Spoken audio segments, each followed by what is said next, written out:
오늘은 창세기 2장 18절에서 25절 말씀 가지고 남자와 여자 그리고 가정이라는 제목으로 여러분과 함께 말씀을 나누겠습니다. 지난 시간에는요, 이 생명나무와 함께 언약의 표지로 주신 안식일에 대해서 함께 살펴봤습니다. 아담은 하나님의 그 성전인 에덴 동산에서 왕과 선지자와 제사장으로서의 이 사명을 또 다 하고 하나님의 형상을 입은 많은 사람들을 만들고 또 성전 동산을 땅끝까지 확장시키는 이 사명을 모두 완수하면 영원한 생명을 얻어서 하나님의 안식에 들어갈 것이었습니다. 그래서 이를 소망하도록 우리가 안식일을 지키는 것이다. 또 이를 소망하도록 이 생명나무와 안식일이라고 하는 것을 하나님께서 표지로 주셨다. 그렇게 말씀드렸죠. 제가 질문을 하나 해볼까요? 아담이 만약에 하나님 앞에 범죄하지 않았다면, 선악을 알게 하는 나무의 열매를 따먹지 않았다면 아담은 죽었을까요? 아니면 영원히 살았을까요?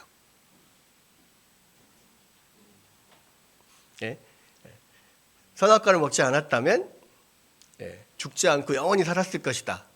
그렇게 생각하죠. 근데 이제 그러면 그 아담이 영원히 살 때 그 에덴 동산에서 영원히 살았을까요? 아니면 어디서 영원히 살았을까요?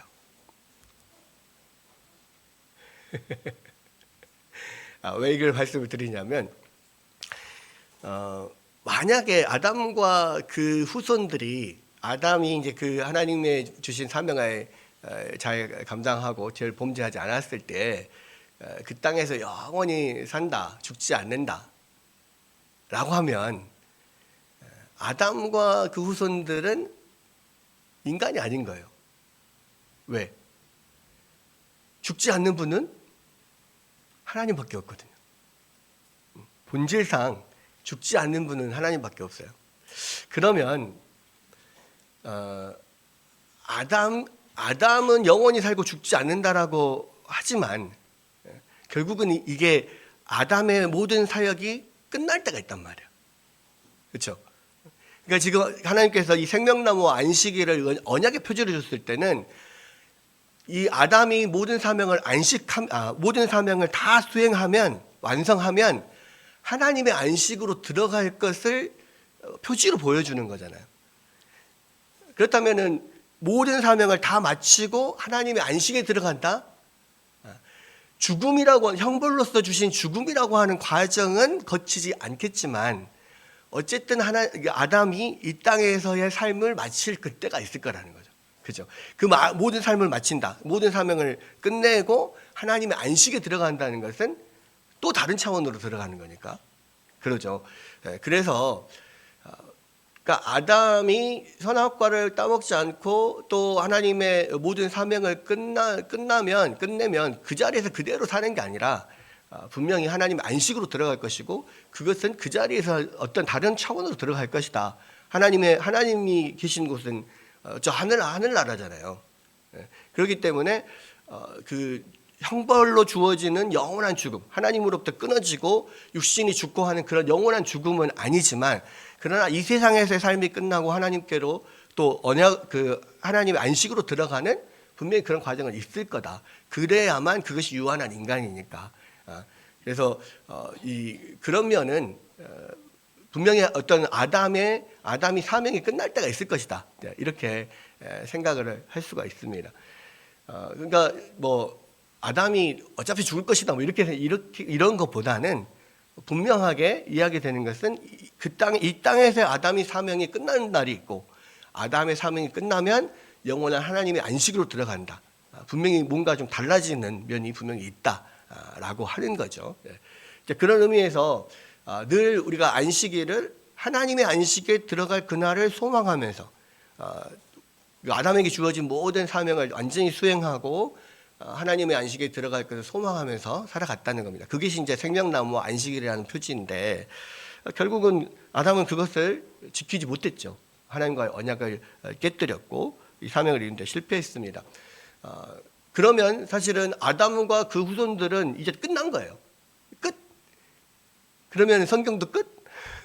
우리의 인류도 끝? 이렇게 되는 거예요. 근데 하나님께서 거기서 끝내지 않고 긍휼을 베푸시죠. 한 번 더 기회를 주는 거예요.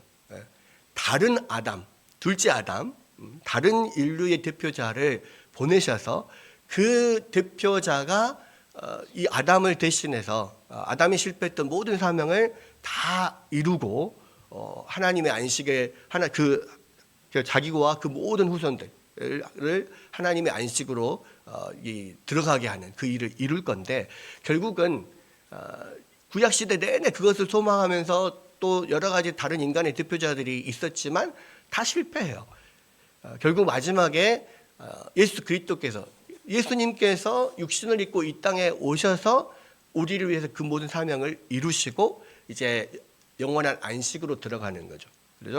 그래서 예수님을 믿음으로써 하나님의 사람, 하나님의 백성이 된 모든 사람들을 그 예수님의 안식에 동참하게 합니다. 그래서 우리는 믿음으로 예수님과 연합하면 예수님이 모든 사명을 이루고 지금 들어가셨잖아요. 하나님의 안식으로 들어갔습니다. 그러니까 예수님이 하늘로 승천한 거잖아요.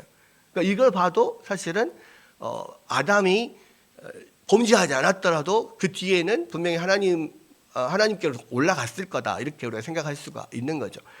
어쨌든 예수님께서 이루신 그 안식 안에 우리 모든 성도들이 함께 들어가게 됩니다. 그런데 예수님은 일곱째 날에 그 안식을 모두 이루시고 첫째 날, 안식 후 첫째 날 부활을 하셔서 새 창조를 시작을 하시죠. 이 새 창조는 예수님의 안식에 들어올 모든 백성들을 불러 모으는 거예요. 하나님 나라가 끝날 때까지, 하나님 나라가 완성될 때까지 그 모든 백성들을 불러 모아서 새 창조를 마치는 것이고, 이 새 창조가 언제 마쳐지냐면 예수님이 심판주로 재림하실 때 이 새 창조가 맞춰져요. 그러니까 우리가 이제는 일곱째 날을 안식일로 지키지 않고 이 새 창조가 맞춰질 그날을 고대하면서 그 안식 후 첫날, 일요일이죠. 안식 후 첫날 일요일을 안식일로 지키는 거예요. 그 안식일을 주님이 이루신 안식이 우리가 들어가는 거니까 주의 날, 주일 이렇게 부르는 거라는 겁니다. 그래서 이제 우리가 이 안식일, 주일을 안식일로 지키는 것은 우리가 예수님의 안식에 온전히 들어가는 주님 오시는 그날, 새 창조가 완성되는 그날을 우리가 기대하면서 안식일을 지키는 거라는 거, 그렇게 말씀을 드렸었죠. 이제 오늘 우리가 함께 살펴볼 말씀은 인간의 창조 중에서 맨 마지막에 있는 지금 남자와 여자를 창조하시고 또 가정을 만드시는 이 이야기를 함께 살펴볼 건데, 이 가정이 굉장히 중요합니다. 왜 중요하냐? 하나님이 최초로 만드신 인류가 하나님이 천지 창조 중에 하나님께서 만드신 것이고요. 처음 창조하실 때 만드신 것이고요. 인류 최초의 조직 혹은 기관으로 하나님께서 직접 창설하신 거기 때문에 이 가정은 굉장히 중요합니다. 자, 그러면 이 가정을 이루는 구성원인 남편과 아내, 남자와 여자는 어떻게 창조됐는가 우리가 함께 좀 보겠습니다. 먼저 남자의 창조는요, 이미 2장 7절에서 8절에서 이야기가 되어 있죠. 7, 8절 이렇게 되어 있습니다. 여호와 하나님이 땅의 흙으로 사람을 지으시고 생기를 그 코에 불어넣으시니 사람이 생명이 되니라. 여호와 하나님이 동방의 에덴의 동산을 창설하시고 그 지으신 사람을 거기 두니라. 그러니까 이때는 남자와 여자의 구별 없이 그냥 사람의 창조에 대해서 대략적으로 전체적으로 대략적인 이야기를 지금 하는 건데, 하나님께서 사람을 만드신 방법은 흙으로, 사실은 이제 먼지에 가깝다 그랬죠. 이 흙으로 이 사람을 빚어서 만드시고 그 코에 생기를 불어넣어서 사람이 되게 하셨다 그랬습니다. 그래서 사람이 죽으면 육체는 흙으로 돌아가고 또 우리의 영혼은 우리가 온 본향인 하나님께로 돌아가는 거예요. 그렇죠? 자, 그리고 이제 9절부터 14절까지는 에덴 동산에 대한 여러 가지 전체적인 묘사가 쭉 나와 있습니다. 그리고 15절에서 17절까지는 그 에덴 동산에 사람을 이끌어서 데려다 놓으시면서 사람과 언약을 맺는 장면이 나오죠. 그리고 이제 18절부터 이 남자의 갈비뼈로 여자를 만드는 장면이 나오는데 18절 한번 다 같이 읽어볼까요? 18절 한번 읽어봅시다. 시작. 여호와 하나님이 이르시되 사람이 혼자 사는 것이 좋지 아니하니 내가 그를 위하여 돕는 배필을 지으리라 하시니라. 자, 여기서 보니까 사람이 혼자 사는 것이 좋지 아니하다 그랬습니다. 그러니까 여기서 좋지 않다. 성경에도 1장에도 보면 하나님께서 천지를 창조하시고 첫날 창조하시고 보시기에 좋았더라. 둘째 날 창조하시고 보시기에 좋았더라 이렇게 했잖아요. 근데 그 보시기에 좋았다는 것은 어떤 뜻이라 그랬죠? 훌륭하다, 굿 뭐 이런 뜻이라기보다는 사실은 완전하다는 뜻이었습니다. 완전하다. 그러니까 여기서도 사람이 혼자 사는 것이 보기 좋지 않다라는 것은 완전하지 않다라는 거예요. 완전하지 않은 이유는 무엇입니까? 우리 1장에서도 사람의 창조에 대해서 잠깐 나왔을 때, 또 사람의 창조와 목적을 이야기를 할 때, 우리가 우리의 형상을 따라 사람을 창조하되 남자와 여자를 창조하고 이렇게 돼 있잖아요. 그러니까 현재는 맨 처음 만든 사람은 남자만 일단 만드셨단 말이에요. 근데 남자만 있는 것은 완전하지 않다는 겁니다. 하나님의 계획 안에서 또 사람의 여러 가지 어떤 특성상 완전하지 않다라는 거예요. 근데 여러분, 여기서 재미있는 것은 뭐냐면 사람이 혼자 사는 것이 좋지 않다라고 하는 이야기를 누가 판단하고 누가 이야기하시는 겁니까? 하나님이 판단하고 하나님이 이야기하는 거예요. 아담이 내가 혼자 사니까 좋지 않네요 이렇게 한 게 아니라고. 물론 이제 그 전에 보면은 아담에게 모든 동물들을 이끌어 오셔가지고 그 이름을 짓는 과정에서 분명히 다른 동물들은 다 암수가 따로 있는데 왜 나는 혼자지? 남자 혼자 있지? 이렇게 뭐 의문을 들었을 수도 있어요. 그런데 그거에 대해서 별로 그렇게 뭐 크게 뭐 혼자 있어서 외롭다, 뭐 혼자 있어서 안 좋다, 뭐 이런 느낌은 안 들었을 거란 말이에요. 그런 생각이 없어요. 그런데 하나님이 보시기에 완전하지 않은 거야. 그래서 하나님께서 이 남자와 남자를 보필하는 또 돕는 배필로서 여자를 만드시는데 왜 그러면 사람이 혼자 있는 것이 완전하지 못하냐? 분명히 우리 인간은 하나님의 형상대로 만들었잖아요. 하나님 형상대로 만들었다는 것은 하나님의 여러 가지 모습을 담게 만든 거거든요. 근데 하나님의 존재 방식은 유일하게 한 분 하나님이 계십니까? 하나님 혼자 계셔요? 아니요. 영원부터 영원까지 성부, 성자, 성령 삼위 하나님이 한 하나님으로 계신단 말이에요.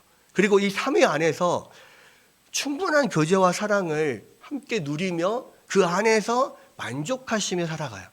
그러니까 처음부터 하나님의 존재 방식이 그렇게 서로 사랑을 나누는 어떤 그런 관계 안에 계시기 때문에 그 하나님을 닮게 만들려면 분명히 사람도 그러한 사랑을 나누는 관계가 있어야 되는 거예요.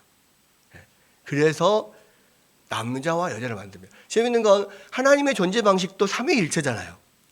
근데 인간의 존재 방식도 가장 완전하게 행복한 존재 방식은 뭐냐면 남자와 여자와 하나님이 함께 교제하며 사는 겁니다.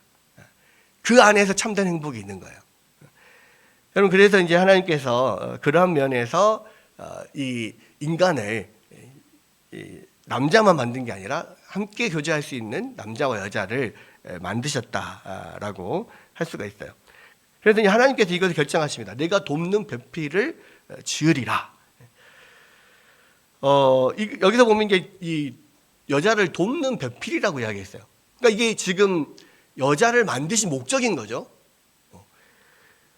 여기서 보면 이 남자는 이 남자와 여자, 남편과 아내 이렇게 하나님께서 완전체로 만드셨는데 하나님께서 처음 만드실 때 어떤 디자인을 하셨냐면 이 가정이라고 하는 남자와 여자와 그 자녀들로 이루어지는 이 가정이라고 하는 것을 남자를 대표로 세우신 거예요. 아담이 인류의 대표인 것처럼 아담이 또한 그 가정의 가장 최소 조직, 가장 핵심적인 기초적인 최소 조직의 대표로 하나님께서 남자를 세운 겁니다. 아담을 세운 거예요. 그래서 남편이 그 가정의 가장이 되고, 그다음에 아내가, 여자가 그 대표를 도와서 함께 가정을 이끌어가는 그러한 사람으로 만든 거죠. 그래서 이 대표, 리더와 헬퍼의 관계인데, 그러나 우리가 오해하지 말아야 될 것은 뭐냐면, 헬퍼라고 해서 리더보다 더 낮은 위치에 있는 것은 아니에요. 남자와 여자가 동등한 위치에 있고 동등한 존엄성을 가지고 있어요. 그런데 기능이 다르다는 거예요. 성경에 보면은요, 이 돕는 자, 돕는 배필이라고 하는 여러 단어들이 나오는데, 돕는 자라고 이렇게 칭했을 때 많은 경우 하나님이 돕는 자인 경우가 많아요. 그러니까 이스라엘의 돕는 자가 누구냐면 하나님이세요.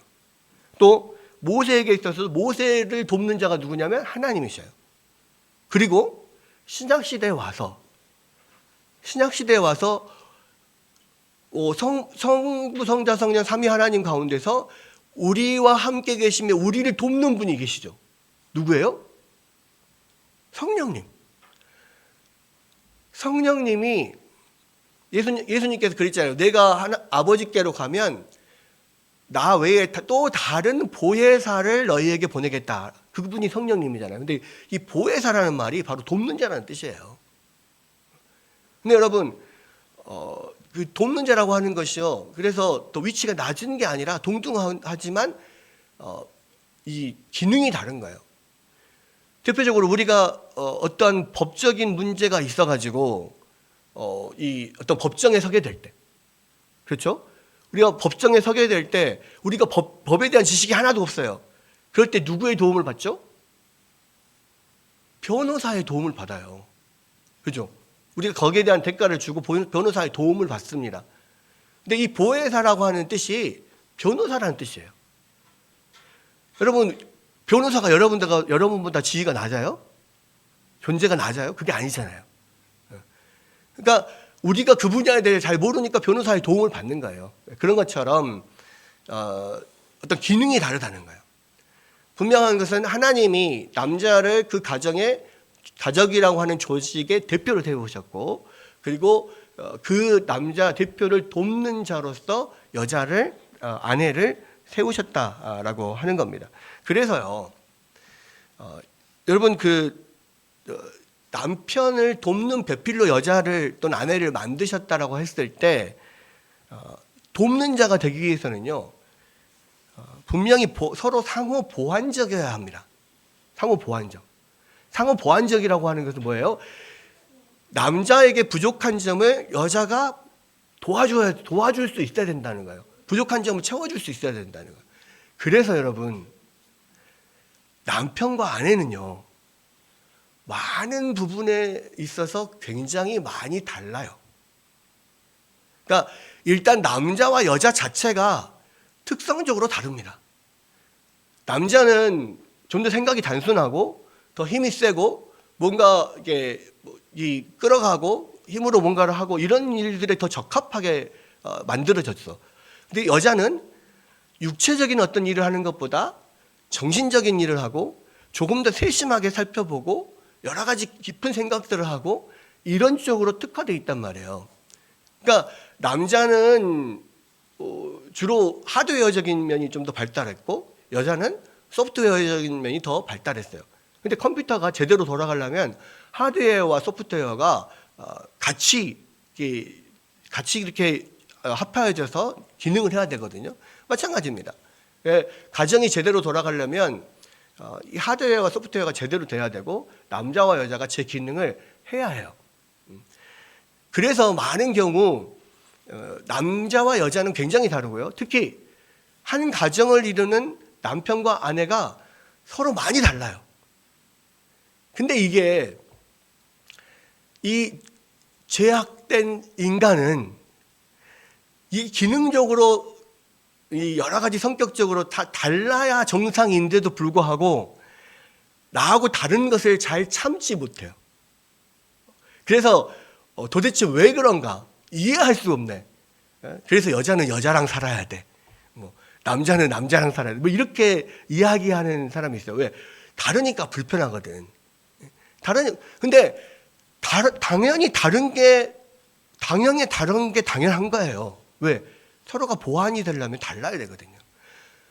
다 똑같으면 한 사람은 무조건 다 앞으로 직진하는데 다른 사람이 뒤에서 챙겨오면서 가야지. 둘 다 똑같이 직진하면 누가 챙깁니까? 챙길 수 없어요. 근데 이게 한 가정을 이룰 때 이 성격적인 면에 있어서 어떤 사람은 막 급한 사람이 있고 어떤 사람은 좀 차분한 사람이 있잖아요. 둘 다 급하면 되게 일이 잘 안 됩니다. 또 되게 둘 다 차분하면 일 자체가 추진이 안 돼요. 약간 이런 면들이 있어요. 그래서 분명히 다른 것이 정상이다. 아, 우리 부부는 왜 이렇게 안 맞지? 어떤 사람이 뭐 그런 농담 하잖아요. 아내한테 이 당신 남편은 어떻습니까? 라고 물어보니까 아내가 우리 남편은 로또예요. 그렇게 이야기했어요. 로또. 왜 로또입니까? 왜 로또인지 아세요? 안 맞아요.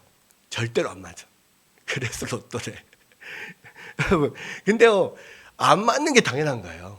왜? 서로 보완이 돼야 되니까. 근데 그것을 다르기 때문에 서로 싫어하고 왜 그러냐 막 서로 이렇게 공격하고 욕하는 것은 인간이 죄인이기 때문에 그러는 거예요.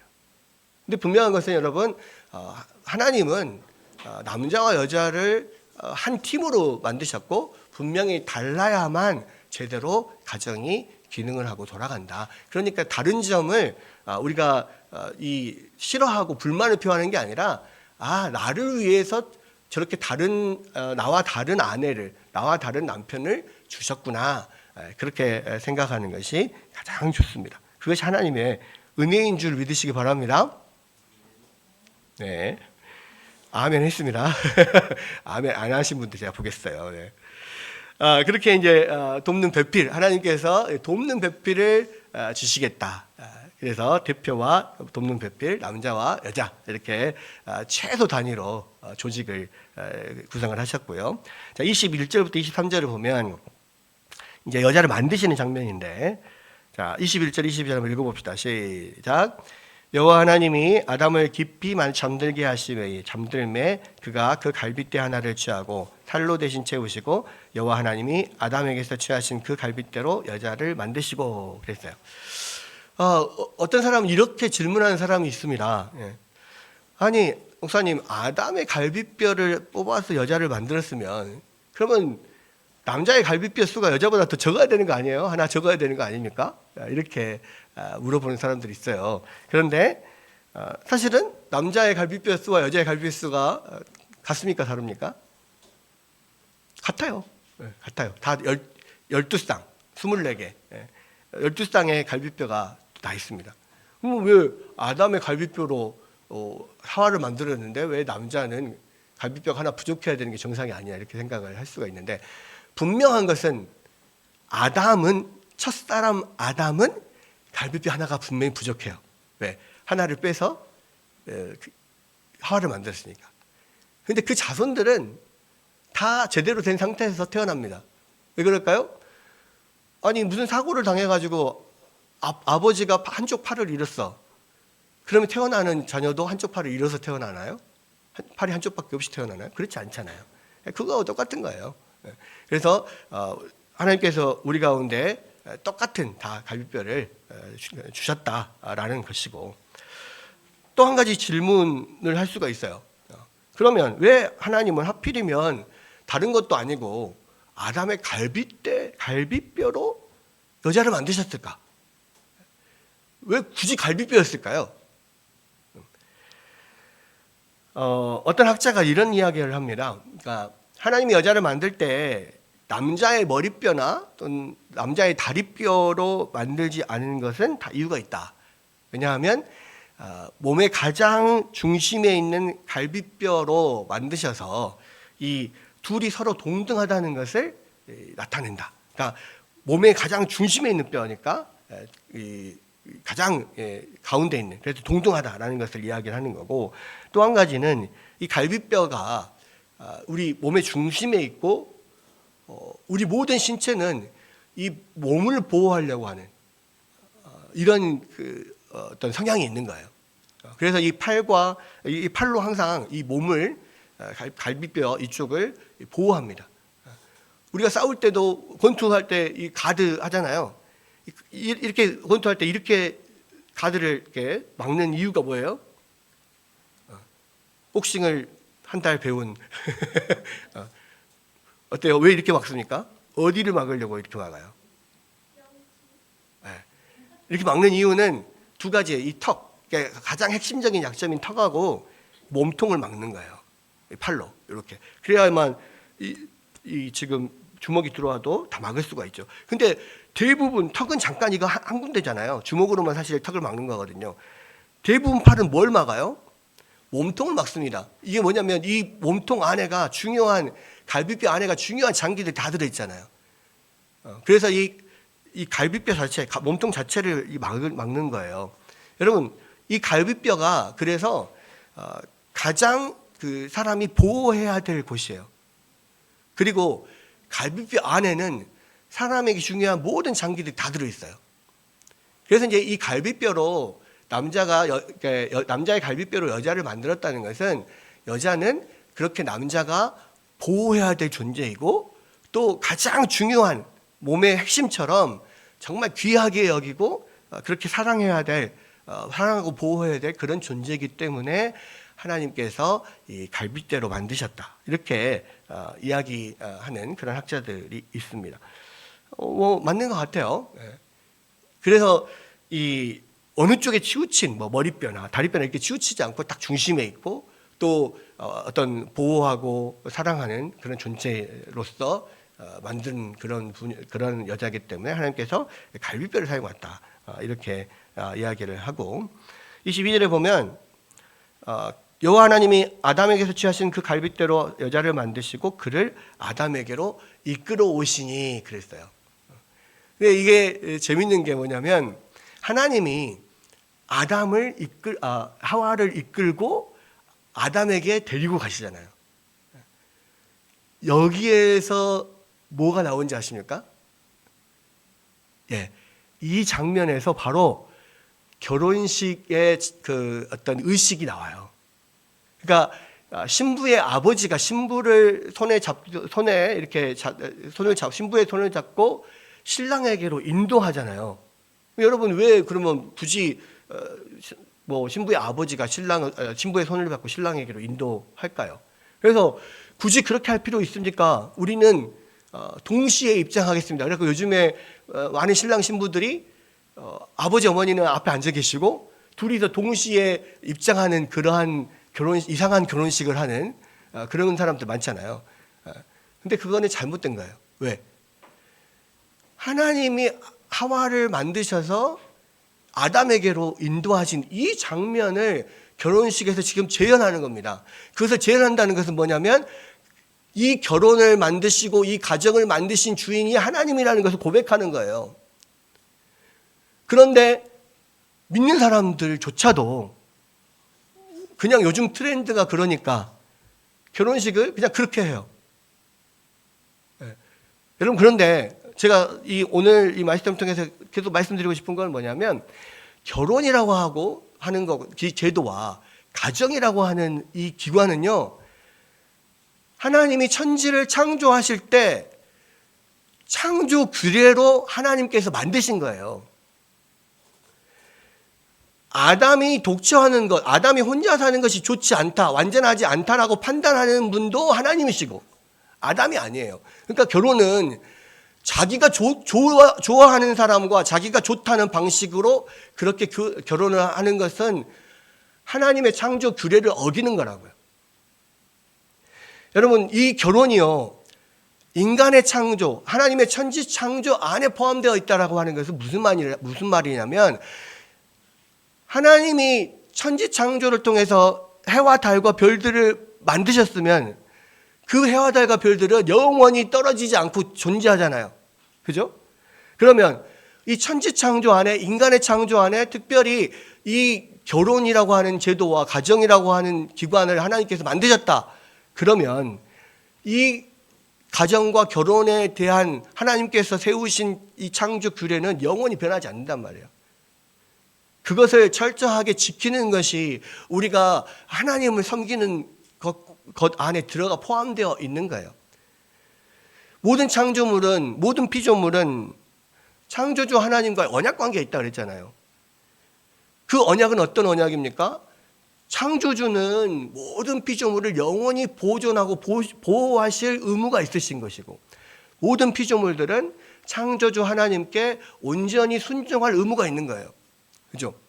여러분, 근데 재밌는 것은요, 하나님께서 창조하신 모든 만물이, 해와 달과 별들과 하늘의 공중의 새와 땅에 기는 모든 것과 바다에 사는 모든 것이 태초부터 지금까지 하나님의 어떤 하나님께 순종하지 않은 것이 하나도 없어요.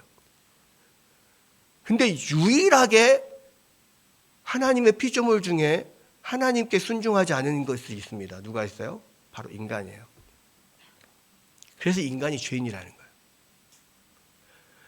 여러분, 하나님께서 이 결혼과 가정이라고 하는, 결혼 제도와 가정이라고 하는 것은요, 하나님이 창조 규례로 만드신 거예요. 그러니까 하나님께서 만드신 그대로 그 기능을 하면서 그렇게 유지해 가야 돼요. 그리고 이 가정을 만드신 분이, 남자와 여자를 만드신 분이, 결혼 제도를 만드신 분이 하나님이시다, 이걸 고백하면서 해야 되는 거예요.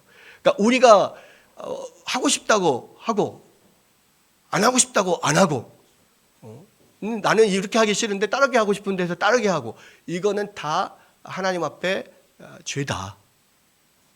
여러분, 그렇게 생각할 수 있습니다.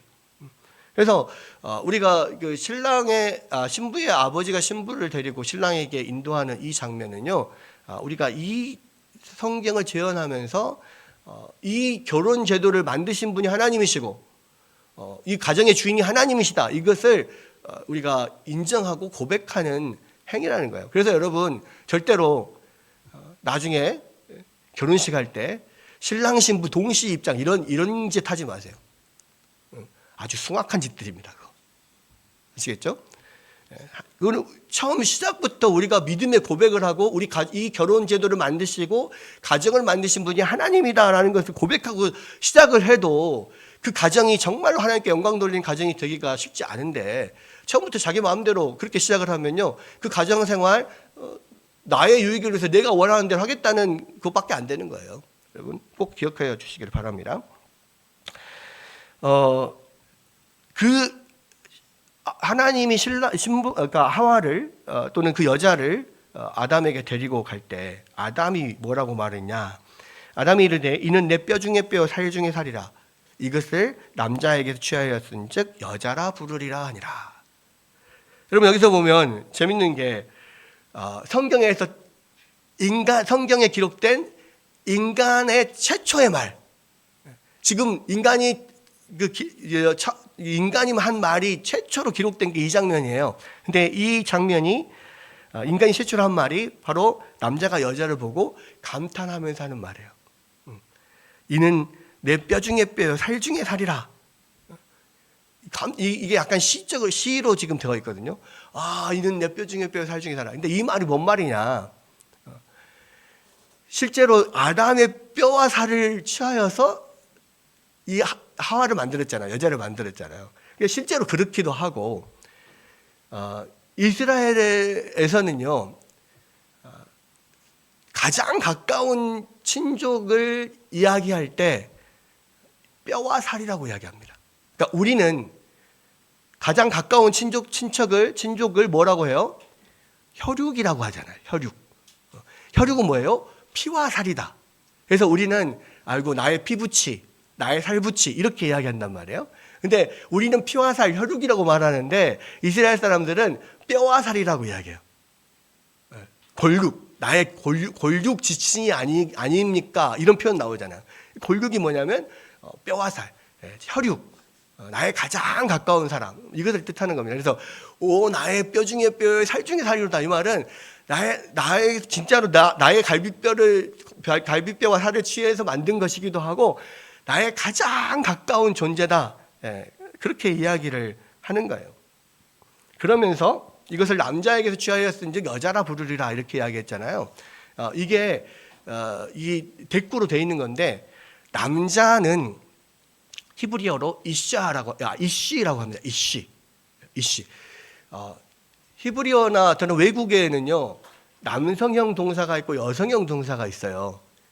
근데 이제 히브리어에서는 남성형에다가 r을 붙이면 여성형 동사가 됩니다. 마치 로마 라틴어나 그리스 헬라어에서 남자에게는 우스나 오스를 붙이고 여자에게는 r을 붙이는 것처럼. 그래서 그레고리우스, 남자는 우스를 붙이죠. 그레고리아, 글로리아, 여자는 r을 붙이고 그렇게 되어 있습니다.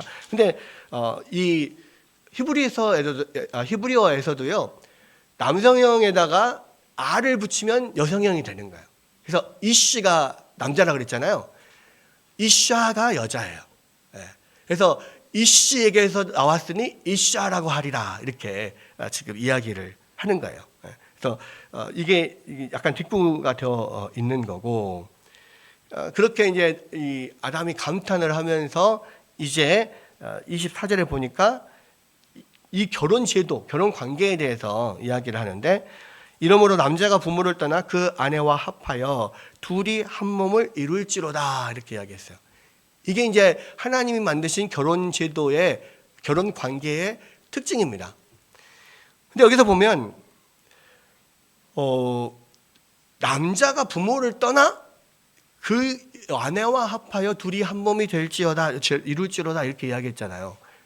근데 재밌는 게 이 창세부터 이 창세기를 쓴 모세가 사는 시대, 그리고 그 모세 이후의 시대까지요, 실제로 결혼을 하면 남자가 부모를 떠나서 여자에게로 가는 게 아니라 실제로 여자를 데리고 와요.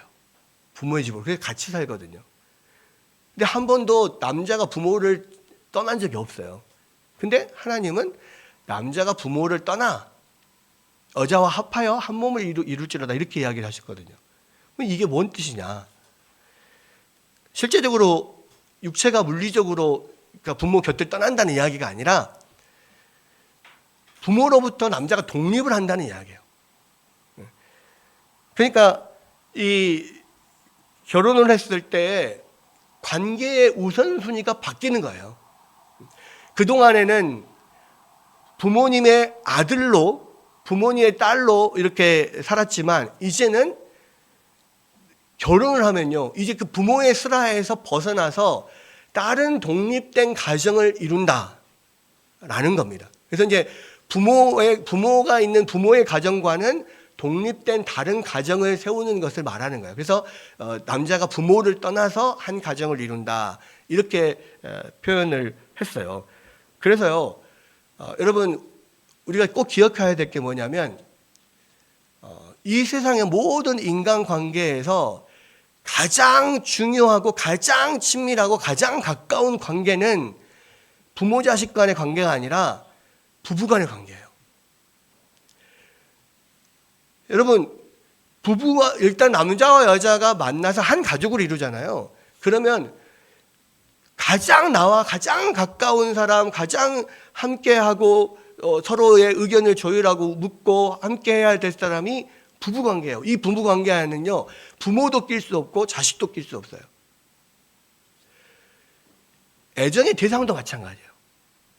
사랑의 대상도 부부관계가 가장 깊은 사랑의 관계를 이루어야만 가정이 건강한 가정이 돼요.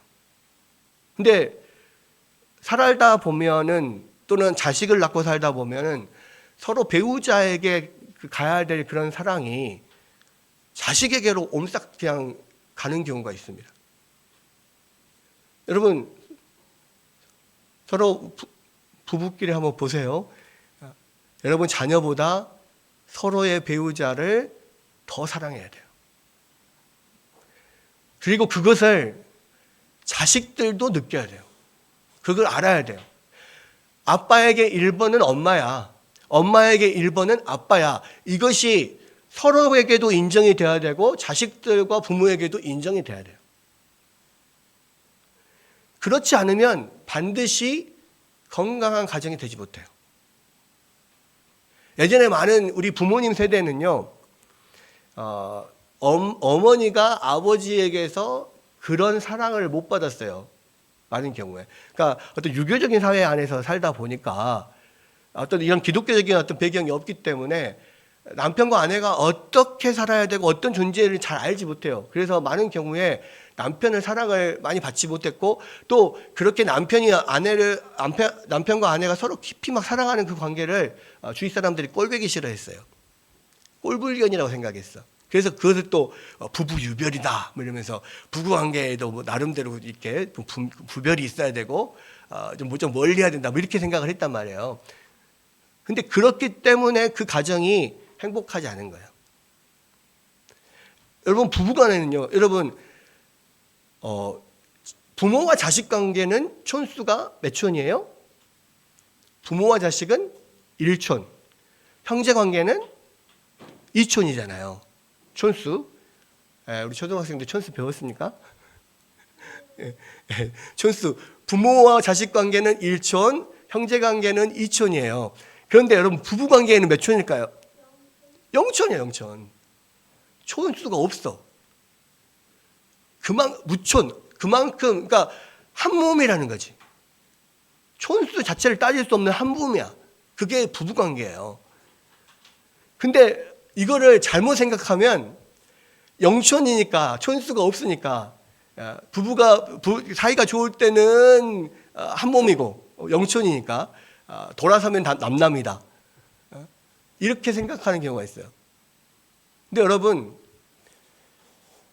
하나님이 짝지어진 것을 사람이 나눌 수 없느니라. 성경 분명히 그렇게 말하죠. 일단 부부로 짝지어졌잖아요. 그럼 하나님이 그 두 사람을 하나로 만든 거예요. 떨어질 수 없어요.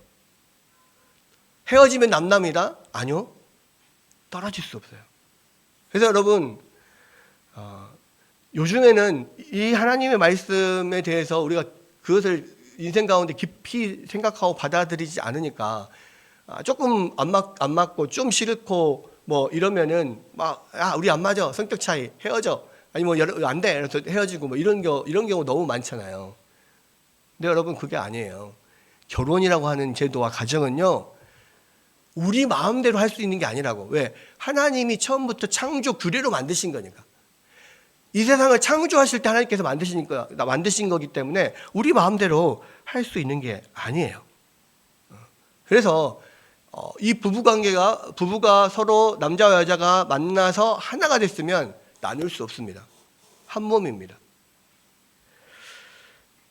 여러분, 그러면 이 한 몸이 된다라고 하는 이 말은 무슨 말이냐? 몇 가지 의미가 있거든요. 첫 번째는 제일 먼저 한 몸이 된다는 것은요, 육체적인 연합, 성적인 연합이에요. 여러분, 우리가 이 성관계를 부부관계라고 말합니다. 그렇죠? 성관계를 다른 말로 부부관계 이렇게 말해요. 그런데 왜 그러면 그것을 부부관계라고 하냐? 그 이유는 남녀 사이의 성관계는 반드시 하나님이 직접 만드신 부부관계 안에서만 허락되는 것이기 때문에 그래요. 그래서 이 성관계를 부부관계라고 이야기해요. 근데 여러분, 요즘에는요, 남녀가 사귀면 그냥 성관계를 갖는 것을 아주 자연스럽게 생각을 해요. 많은 매스미디어에서도 그런 것을 조장하기도 하고, 또 요즘에는 그렇게 혼전순결 이야기를 하면 무슨 조선시대 사람이냐? 이렇게 이야기를 합니다. 제가 예전에 중학교에 있을 때 청년부에게 이런 설교를 했었어요. 성관계는 부부관계 안에서만 허락된 거다. 부부관계 안에서 떠나면 무조건 다 이게 불법이다. 여러분, 결혼한 사람이 부부관계 외에 다른 이성과 성관계를 하면 그것을 뭐라고 해요? 간음, 간통 이렇게 이야기해요. 간통죄는 죄입니다. 간음은 죄예요. 근데 요즘의 법에서도 간통은 죄인데 최근 들어서 이것도 무슨 성적 자기 결정권이 있다 이러면서 이 부부관계 외에 다른 어떤 이성과 성관계를 하는 거에 대해서 이 간통죄를 형법상으로 적용하는 것을 없애버렸어요. 우리나라에서. 그래서 이게 형법상 죄가 되지 않아. 그러나 분명한 것은 형법상으로는 지금 죄가 되지 않지만 민사법상으로는요, 손해배상을 청구할 수 있는 죄예요. 그 사람에게 귀책 사유가 있어요. 이렇게 간통이나 간음죄를 범하면. 이 말은 무슨 말이냐면 현대인들도 결혼관계 안에 들어와 있는 사람이 결혼관계 밖에 다른 사람과 성관계를 하는 것을 이 죄라고 생각한단 말이에요. 그런데 여러분, 결혼하지 않은 남자가 그냥 자기들의 좋다고 성관계를 갖는다라고 하면 지금 이 시대의 현행 법률상으로는 죄는 아닙니다. 손해배상을 청구할 수도 없고 어떤 형벌을 받지도 않아요. 그런데 제가 말씀드렸죠? 이 결혼제도와 가정을 만드신 분이 누구라고요? 하나님이셔요. 하나님의 창조 규례에는 어긋나는 거예요. 왜? 이성적인 관계, 육체적인 연합은 결혼제도, 결혼관계 안에서만 할 수 있도록 하나님이 정하신 거니까요. 그래서 여러분, 결혼 전에 결혼관계 외에서 어떤 다른 성관계가 있다, 이것은 무조건 하나님 앞에 범죄다. 꼭 기억하시길 바라요. 세상에서는 그것은 당연한 거야. 미혼 남녀가 좋은 감정을 싹두고 좋으면 서로 그런 더 육체적인 연합할 수 있지, 이렇게 생각한다고요. 그것이 하나의 그냥 남녀가 사귀는 방법 중에 하나지, 이렇게 생각한다고. 근데 그거 아니에요. 성경은 결혼 제도를 만들고 가정을 만드신 분이 창조주 하나님이시기 때문에 하나님이 정하신 것을 사람이 파할 수 없어요. 깨뜨릴 수 없어요. 하나님이 둘이 한 몸이 되도록 하나님께서 붙이신 것을 절대로 나눌 수 없다라고 말씀하시는 것처럼 하나님이 정하신 결혼 제도를 인간이 스스로 자기의 편의와 자기의 감정에 의해서 파괴하는 것은 하나님 앞에 큰 범죄를 저지르는 거라고요. 근데 요즘 사람들은요, 그것을 범죄로 여기지도 않아요. 여러분, 우리 중고등학교 학생들, 초등학교 학생들 꼭 기억하세요. 육체적 연합, 성적 관계는 결혼 관계 안에서만 허락된 것이다. 설령 결혼을 약속하고 결혼 날짜를 받아 놓은 상대라고 할지라도 결혼하기 전까지는 이 성관계를 갖는 것은 불법이고 범죄예요. 꼭 기억하시길 바랍니다. 그거와 똑같은 거예요. 아파트 계약을 했어. 중도금 잔금 다 치르고 내가 입주할 날 딱 정해져 있어요. 그 중도금 잔금 다 치렀다고 해서 입주할 날이 지나서 입주하지 않고 그 전에 입주하면 어떻게 돼요? 불법이에요. 불법 점거라고. 왜요? 내가 돈 다 치르고 다 내 거가 됐는데요? 아니요. 입주하기로 한 그날 이전에 입주하면 안 돼요. 만약에 그 전에 입주하려면 주인하고 다시 이야기를 하고 양해를 구하고 서로 계약이 된 다음에 합의가 된 다음에 그 다음에 들어가야 되는 거야. 근데 여러분, 하나님과 합의가 될까요? 안 돼요. 왜? 창조 규례니까요. 해와 달과 별들이 하나님과 합의해서 오늘은 조금 피곤한데 오늘 안 뜨면 안 되겠습니까? 그렇게 할 수 있어요? 창조 규례는 바꿀 수 없어요. 여러분, 그래서 이 부분을 우리가 꼭 기억해야 됩니다. 그 다음에 한 몸이 된다는 것은 육체적 연합, 그 다음에 두 번째는 뭐냐? 인격적 연합이에요. 이렇게 성관계라는 게 뭐냐면요, 두 사람의 육체적 연합을 통해서 결국은 더 깊은 관계를 이루는 어떤 인격적 연합으로 가는 하나의 그런 방편이거든요. 그래서 결국은 부부 안에는 그렇게 육체적 연합 안에서 인격적 연합을 하게 돼 있어요. 그래서 서로 상대편을 알아가고 더 깊이 교제하고 점점점 하나가 돼가고, 이게 결혼 생활입니다. 그래서 여러분, 부부 관계, 이 가정은요, 결혼 생활은요, 가면 갈수록 더 깊어지는 거예요, 원래. 서로 인격적 연합이 더 깊어지고 더 육체적인 연합이 더 깊어져서 진짜 이게 뗄래야 뗄 수 없는 한 몸이 되어가는 것, 이것이 하나님께서 만드신 결혼 제도의 특징이고, 그렇게 돼갈 때에 그 가정이 건강한 가정, 행복한 가정인 거예요. 그래서 여러분, 부부관계 사이가요, 요즘엔 그렇잖아요. 요즘에는 이 부부관계 안에서도 육체적 연합을 거의 안 하는 그런 부부들도 많아요. 일명 섹스리스트 부부 이렇게 말하잖아요. 근데 여러분, 그거 하나님께서 만드신 결혼 제도를 지금 스스로 불복하는 거예요. 불복. 서로 시간이 지나면 지날수록 더 깊은 육체적인 관계도 있어야 되고, 더 깊은 영적인 관계도 있어야 되고, 인격적인 연합도 있어야 되는 거예요. 그게 서로 또 부족한 부분 채워가고, 또 서로 이해할 수 없는 부분 이해해가고, 그러면서 진짜 하나가 되고 한 몸이 되고 한 어떤 인격체가 되는 거. 성부, 성자, 성령 삼위 하나님이 일체로 하나로 한 분으로 계시는, 이게 전체 하나의 연합체로 있는 것처럼, 우리도 남자와 여자, 남편과 아내가 육체적, 인격적 결합을 통해서 더 깊은 하나의 일체가 되어갈 때 비로소 건강한 부부관계, 건강한 가정이 되는 거예요. 그러나 이 부부관계는요, 이 부부관계보다 더 깊은 관계가 하나가 있어요. 그러니까 모든 인간적인 관계 안에서는 부부관계가 제일 깊은 관계인데, 그러나 모든 관계 안에서 이 부부관계보다 더 깊은 관계가 딱 하나가 있습니다. 그게 어떤 관계일까요? 하나님과 인간과의 관계. 하나님과 인간의 영적인 연합의 관계는요, 이 부부간의 육체적 인격적 연합보다 훨씬 더 깊어요.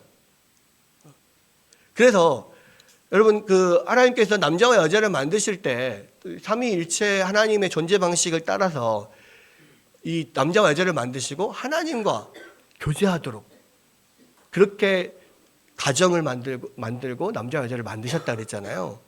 그래서 이 가정이 정말 건강하고 행복한 가정이 되려면요, 남편과 아내와 깊은 이런 육체적 인격적 연합뿐만 아니라 그 위에 남편과 아내 스스로가 개인적으로 하나님과의 더 깊은 관계가 이루어져야만, 그 가정 안에서 하나님과 남편과 아내가 함께 삼위일체처럼 깊은 연합을 가져야만 이 가정이 정말로 건강하고 행복한 가정이 될 수가 있는 거예요.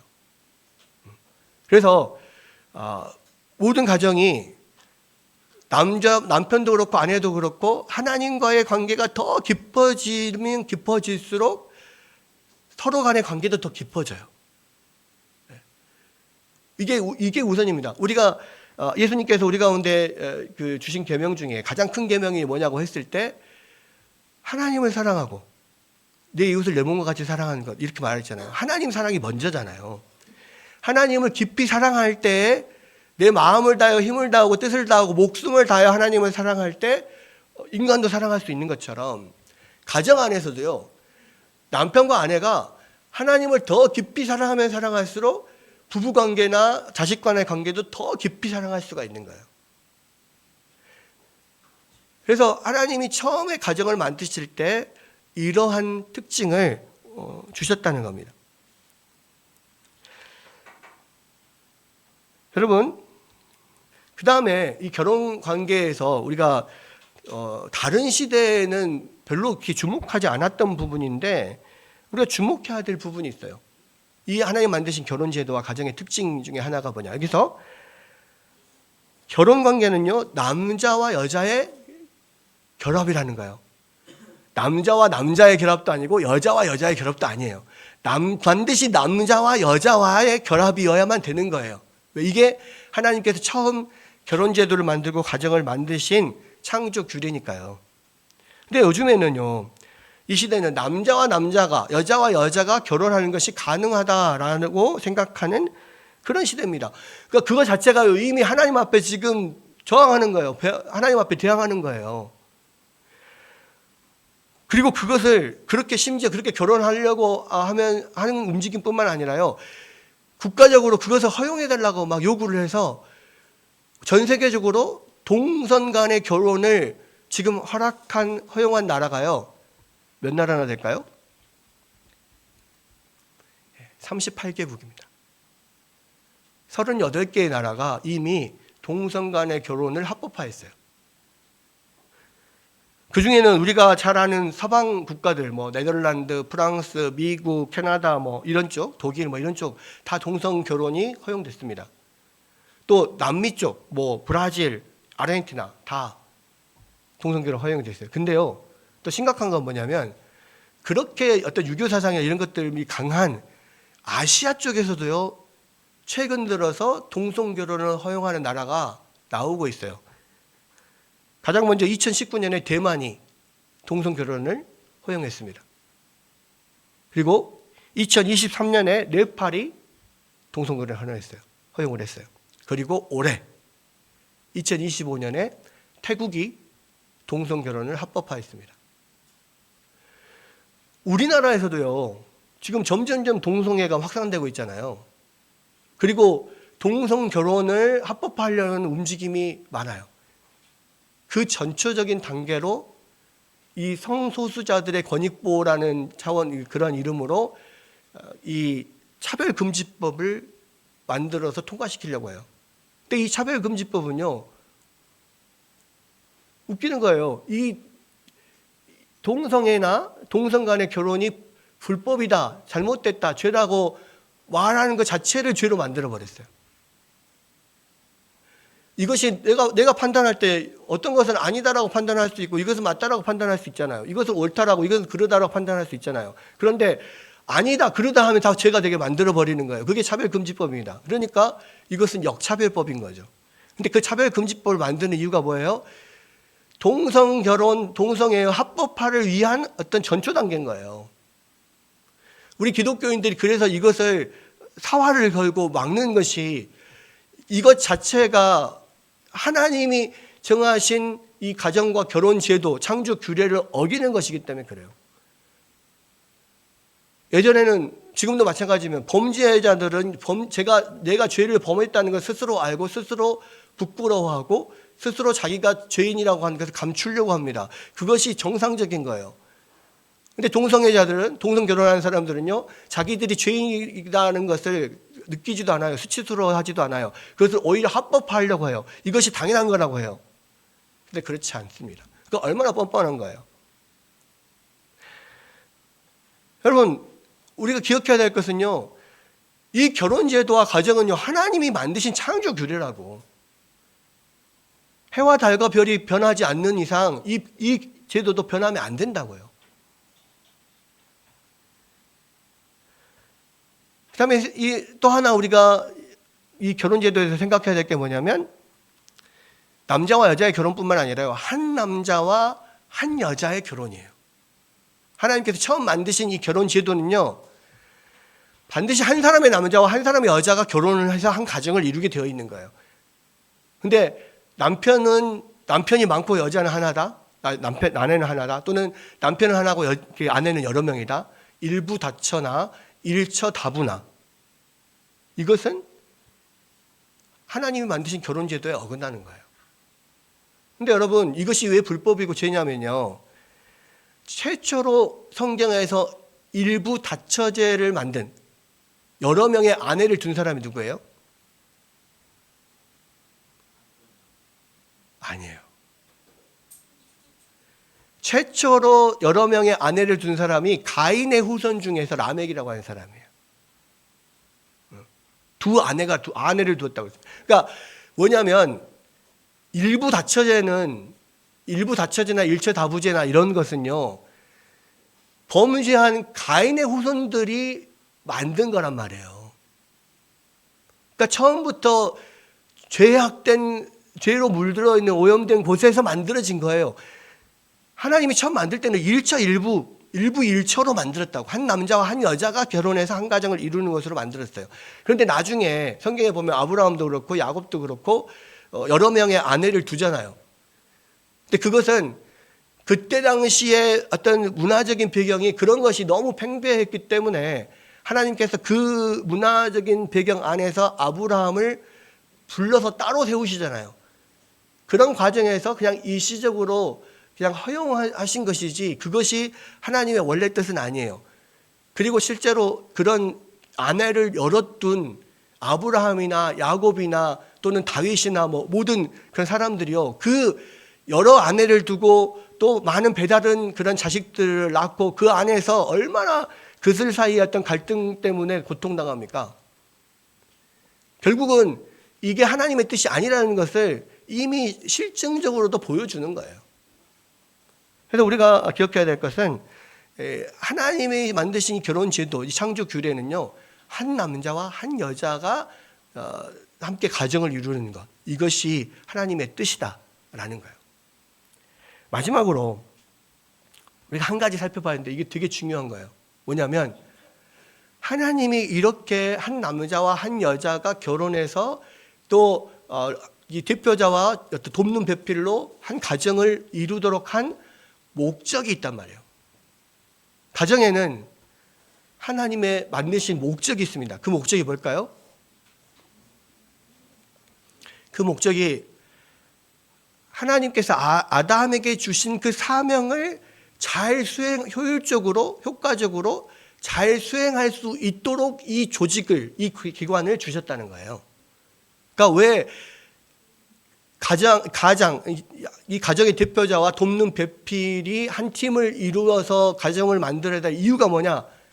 하나님이 주신 사명을 가장 효율적으로 잘 이루도록 하기 위해서 이 가정을 만드셨다는 거예요. 하나님이 주신 사명이 뭐예요?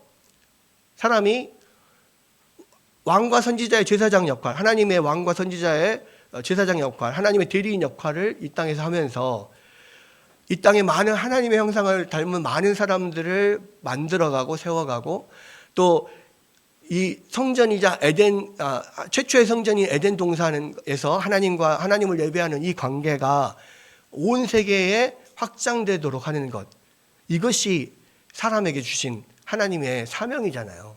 이 사명을 잘 감당하도록 하기 위해서 효율적인 그런 이 사역을 감당하기 위해서 이 아내와 남편, 이 가정을 이루어서 이것을 효율적으로 행하도록 그렇게 하나님께서 만드신 거라는 거예요.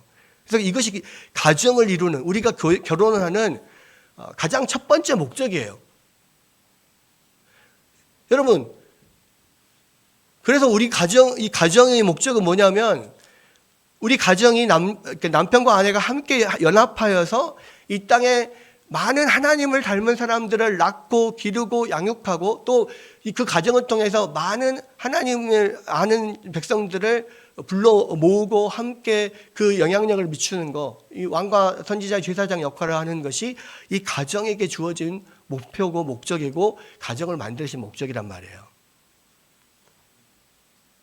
여러분, 그런데요, 그런 목적을 위해서 만든 기관인 가정이 그렇게 결혼하라고 말씀하신 건데 하나님을 믿지 않는 사람과 결혼한다? 그건 있을 수가 없는 거죠. 왜? 함께 하나님을 믿는 하나님의 자녀가 된 사람들이 만들어서 하나님 목적을 수행하기 위해서 하나님께 결혼 제도를 주신 거예요. 그냥 남자와 여자가 아담이 뭐 외로우니까 결혼해라 이게 아니라고요. 혼자 있는 게 외롭네, 그래서 결혼해야겠네, 이게 가정의 목적이 아니에요. 혼자 있으니까 나 행복하지 않네, 행복하게 살아야지, 그래서 결혼하는 게 아니라고요. 결혼은 철저하게 하나님의 사명을 수행하는 기관입니다. 가정은. 그래서 믿지 않는 사람과 결혼하는 것은요, 처음부터 이 결혼을 만드신, 가정을 만드신 하나님의 창조 규례를 어기는 거예요. 그 처음부터 이 하나님 앞에 결혼으로 범죄하는 거라고. 그러니까 믿는 사람들은 믿지 않는 사람들과 함께 결혼할 수 없어요. 왜? 함께 하나님 나라를 만들어갈 수가 없거든. 여러분, 그래서 결혼할 때, 여러분 결혼의 대상자를 구할 때 가장 먼저 봐야 될 것이 외모도 아니고 능력도 아니고 직업도 아니에요. 이 사람이 정말 하나님을 잘 믿는가 안 믿는가, 이것이 가장 먼저 생각해야 될 거예요. 왜? 결혼의 목적 자체가 그거니까요. 여러분, 그리고 하나님의 사명을 잘 감당하려면요, 신앙의 색깔도 비슷해야 돼요. 신앙의 색깔이 안 맞으면 그게 함께 연합해서 하나님의 일을 함께 만들어 갈 수가 없어요. 아니, 어떤 신학적인 배경이나 관점이 같아야 자녀를 양육할 때도 같은 신앙 안에서 양육할 수가 있는 거고, 하나님의 명령을 수행하는데도 같이 할 수가 있는 거잖아요. 그런 면에서 이 신앙의 색깔이 완전히 다른 사람하고 결혼하는 것도 별로 좋지 못해요. 여러분, 그리고 우리가 결혼을 해서 가정을 이루는 가장 큰 목적이 이 하나님의 사명을 감당하는 거라면요, 우리가 가정을 이루어서 가장 전념해야 될 게 뭐냐면 자녀들을 믿음으로 잘 양육하는 거예요. 하나님의 형상을 닮은 사람들을 많이 낳고 그렇게 가르치고 확장시키는 거, 이것이 가정에게 주어진 핵심적인 사명이거든요. 그러니까 우리가 지금 제가 캐나다 개혁교회 체험기라고 하는 책을 같이 읽자고 계속 권유하는 이유가 뭐냐면, 그 캐나다 개혁교회가 그러한 어떤 하나님께서 가정해 주신 사명을 정말 잘 하고 있거든요. 잘 감당하고 있거든요. 그래서 이 사람들은 어려서부터 그 가정 안에서 밥 먹는 시간이나 여러 가지를 통해서 계속 자녀들을 신앙으로 양육해 나가는 일에 엄청나게 힘을 써요. 그리고 가정뿐만 아니라 가정과 학교와 교회가 쫙 연계돼서 하나가 돼서 이 하나님의 백성들을, 자녀들을, 가족들을 하나님의 사람으로 만들어가는 이 일에 함께 매진을 하거든요. 근데 여러분, 우리 한국 사람들, 특히 우리 한국 교회 성도들은 이 가정의 사명에 대해서 별로 생각하지 않은 것 같아요. 여러분, 이 가정의 사명을 잘 모르니까 많은 경우 현대 한국인들 또는 많은 경우에 현대 한국의 성도들은요, 교육은 학교에, 신앙은 교회에 다 맡겨버려요. 가정은 그냥 내가 직장 생활 하다가 소진된 에너지를 충전하는 곳, 이런 정도만 생각을 한다고. 그것을 위해서, 나의 쉼을 위해서, 에너지 충전을 위해서 하나님이 가정을 만드시고 여러분들이 결혼시킨 게 아니에요. 하나님이 가정을 하나님의 사람으로 만들어가는 최소 단위로, 가장 핵심적이고 기초적인 기관으로, 단위로 만든 거예요. 여러분, 심지어 가정은요, 교회보다 먼저 만들어졌어요. 교회는 그 이후에 만들어졌지만, 예수님의 말씀 안에서 교회가 만들어졌지만, 물론 또 그 안에 구약시대 교회들도 분명히 있었죠. 그런데 가정은요, 천지 창조 때 하나님이 만드신 거예요. 왜? 하나님의 사명을 온전히 수행하는 기관으로서. 여러분, 그래서 우리 가정이 정말로 우리 자녀들을 하나님의 사람으로 잘 양육하는데 더 많은 힘을 써야 돼요. 그리고 그것이 우리에게 가정을 주신 하나님의 뜻을 이루는 거예요. 그렇게 해서 온 가족이 하나가 되고 한 믿음 안에 있을 때 함께 그 믿음의 영향력을 온 세계에, 주변에 이렇게 펼쳐나갈 수가 있는 거예요. 이것을 위해서 학교의 도움이 필요하고 또 교회의 도움이 필요하지만 가장 핵심적인 단위는 가정이라고요. 그래서 여러분, 엄마 아빠들, 가장과 돕는 배필들, 여러분들이 왜 하나님이 이 결혼을 만드시고 가정을 만드셨는지 여러분 꼭 기억하시고, 여러분 이 가정을 통해서, 가정 안에서 하나님의 사명을 온전히 이루는 여러분들 되시기를 주의 이름으로 축원합니다.